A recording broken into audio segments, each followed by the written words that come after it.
Good evening. I'm Soraya Mia and you're tuning into AWANI tonight. The 30 Malaysians evacuated from the conflict in Khartoum, Sudan, have safely returned home. The group, comprising Wisma Putra officials, Petronas employees and students, arrived at the Kuala Lumpur International Airport at about 3 p.m. today. The 30 evacuees were among the 194 nationals who arrived in Jeddah, Saudi Arabia yesterday via a Saudi Arabian Navy vessel. This was after they were evacuated from the capital and endured a 30-hour-long journey to reach Port Sudan. Although Op Sudan was completed, Foreign Minister Datuk Sri Zamri Abdul Qadir says the government was still following developments in Khartoum. The Sudanese Armed Forces and the paramilitary Rapid Support Forces agreed to extend their ceasefire for another 72 hours following mediation efforts by Saudi Arabia and the US. Despite a partial lull in fighting, air attacks were still reportedly ongoing in the capital and nearby cities. In other news, the coalition government is still intact and functional. This is according to Home Minister Datuk Sri Saifuddin Nasution Ismail, who was dismissing rumours of an attempt to topple Datuk Sri Anwar Ibrahim's administration. Saya nak tegaskan bahawa Kerajaan Perpaduan pimpinan Datuk Seri Anwar ni compact, intact and functional. Saya tak menganggap sebagai satu ancaman dan saya juga tak cadang nak respon terhadap apa juga desas-desus di luar sana.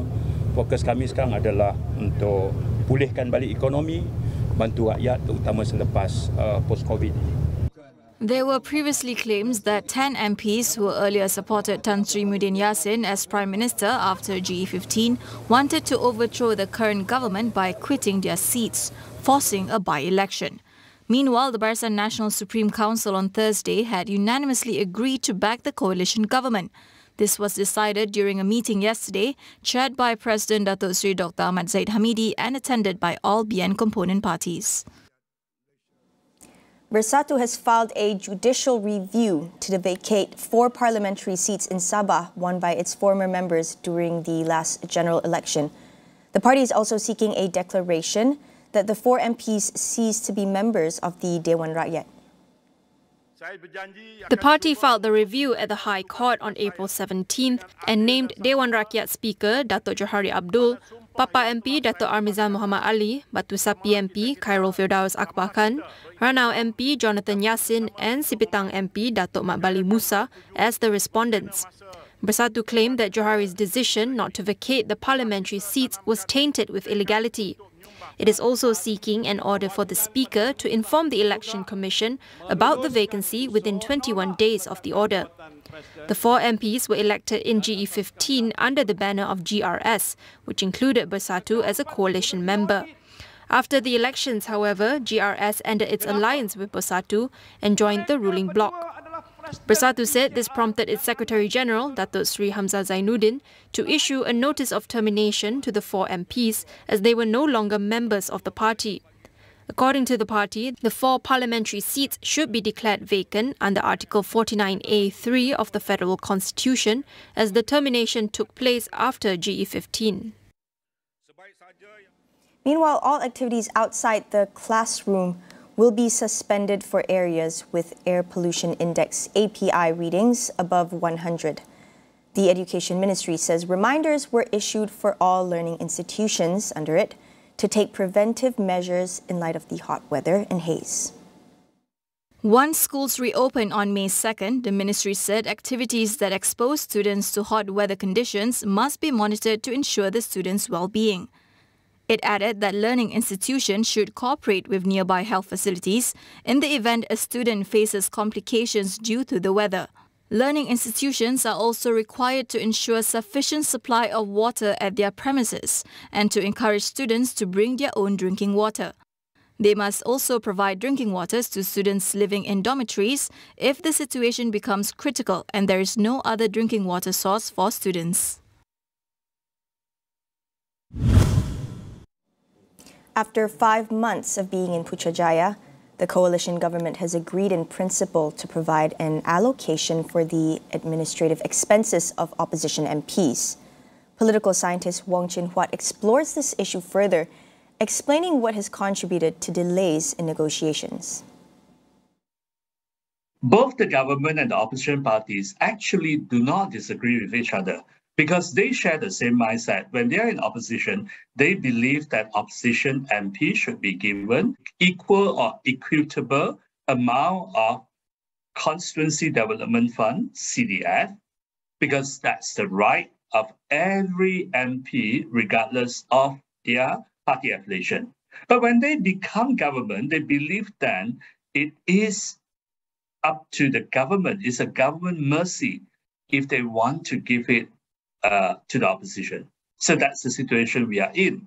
Now, why is it so difficult for them to reach an agreement at this stage? Because the coalition government wants to use this opportunity to force the opposition coming into negotiation for some sort of political truce that in exchange of the money they receive, they probably would have to behave themselves, reduce their vicious attacks on the government. On the opposition side, they probably want to avoid being seen as kowtowing to the government.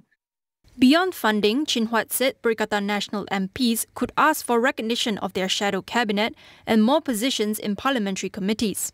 He also warned of unintended consequences if allocations to opposition MPs are further delayed. Now, while the government parties may think that this will harm the opposition MPs of their chance of getting re-elected, but the opposition MP, for the fact that they are depriving the money to buy goodwills from the voters, are likely to take on more radical path in attacking the government. Because if I cannot make news, if I cannot win the voters' heart by giving them financial support, what I would likely resort to is to attack the government harshly, to make news, so that the government look bad.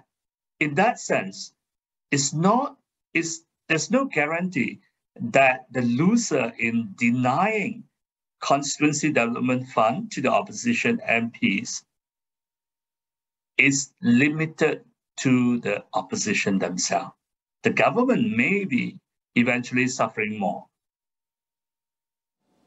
We'll take a short break. Stay tuned.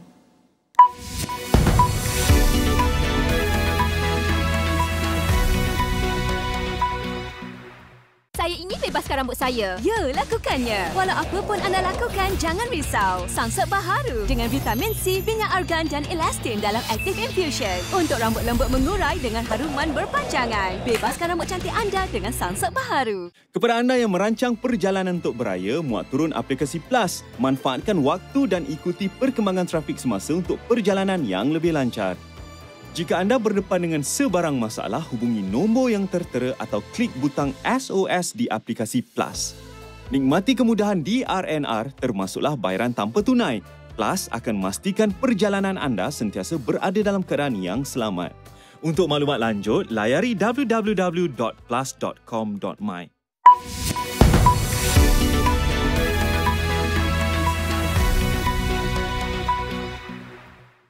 Welcome back.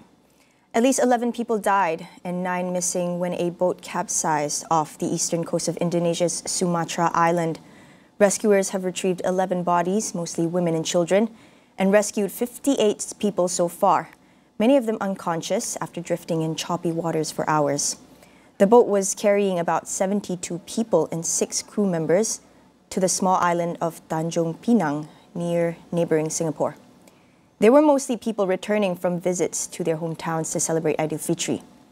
The boat sank Thursday afternoon, about 3 hours after leaving a port. The cause of the sinking is still being investigated, but some survivors told authorities the boat swayed suddenly and capsized after hitting a large log while sailing in strong winds. Rescuers have been battling high waves in the overnight darkness to search for victims. Meanwhile, the Philippines reported today that it was involved in a confrontation with Chinese vessels near a disputed area in the South China Sea. According to the Philippine Coast Guard, the incident happened over the weekend during its patrol in the hotly contested waterway. The Philippine Coast Guard released footage showing its personnel being involved in confrontations with Chinese vessels in the South China Sea. The confrontation took place on Sunday in the Spratly Islands when the larger Chinese vessel blocked the Philippine Coast Guard's BRP Malapascua, almost causing a collision. The Philippine Coast Guard said Beijing's ship came within 45 meters of its boat. To avoid a collision, it had to reverse the ship's direction and then turn off its engine to bring the boat to a complete stop. The Philippines on Friday called on China to respect its legal rights to conduct maritime patrols in its territorial waters and exclusive economic zone. Chinese Foreign Ministry responded on Friday, saying the Philippine Coast Guard's provocative action had caused the near collision, adding that Philippine boats had entered its waters. Beijing claims sovereignty over almost the entire South China Sea, including the Spratly Islands, ignoring an international ruling that the claim has no legal basis. Now, over in Thailand, police have widened their investigation into a woman accused of a spate of cyanide poisoning murders, with the number of victims now raised to 13. 36-year-old Saralat Langsi Wattapon was charged with premeditated murder of one victim, while the other deaths are still under investigation. The victim was found dead on a riverbank with her phone, money and bags missing. An autopsy report found traces of cyanide in her body. Authorities are now investigating at least 13 suspicious deaths dating back to 2020. They believe that the killings were carried out due to financial reasons, but said that Sararat, who is 4 months pregnant, was previously diagnosed with psychiatric issues. Sararat was taken into custody on Wednesday and has denied all allegations against her. But officers say they found traces of cyanide on the console of her car and suspect that she poisoned the victim's food and drink. Investigations have now been expanded to 5 provinces, most of the west of Bangkok, while a woman who survived a poisoning attempt by the suspect was now being questioned. Given the increase in bankruptcy cases among youth and the rising cost of living, are today's young people making wise financial decisions? Muhammad Noor Haq Bahari from Financial Literacy for Youths Malaysia discusses the importance of empowering youth with financial education. Financial literacy is something that we should keep in touch of, constantly, regardless of what the economic climate is, because understanding how to manage, especially economic turbulences, will help us weather that storm. But also, when it comes to the basics of financial literacy, the first step is to build, put aside money in which you can build a mattress to fall on in times of emergency. But after that, that mattress turns into a fortress that yields dividends. So, yeah, it's sort of a necessary thing to study, much like studying, how to cook. It's just basically a part of living. It's a survival sort of thing, right? Mm-hmm. Bahari also highlights the challenges faced by youth in managing their finances in today's economic climate.